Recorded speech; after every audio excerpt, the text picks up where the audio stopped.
అందరూ దేవతలు గురువులోనే ఉంటారు. ఎంత మహాత్యాగం అంటే, ఉత్తప్పుడైతే అయ్యో మాకు ఖాళీ లేదండి ఎలా వస్తాం ఇంట్లో శుభకార్యాలు అంటారని, ఆషాఢ మాసంలో అయితే ఏ విధమైన శుభకార్యాలకి అవకాశం లేదని ఆషాఢ పూర్ణిమ గురు పూర్ణిమ చేశారు. ఆ రోజున ఇంకే పని ఉండదు కాబట్టి వెళ్ళొక్కసారి గురువు గారి పాదాలు చూసి నమస్కరించరా అని. ఎవరైనా జీవితంలో ఒక్క విషయం గుర్తుపెట్టుకోండి, శంకరాచార్యుల వారు ఎంత అందమైన మాటలు చెప్పేశారో తెలుసా అండి.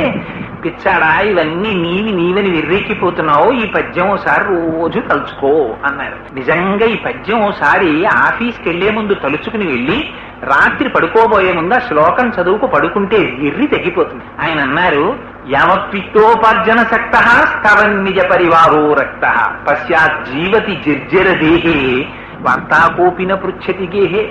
నాన్న రోజు నిడదవోలెడుతున్నావు, ఇంటికి వస్తున్నావు, డబ్బులు తీసుకొస్తున్నావు, జీతం పట్టుకొస్తున్నావు కాబట్టి బాగున్నావా బాగున్నావా బాగున్నావా నాన్నగారు బావగారు మామయ్య గారు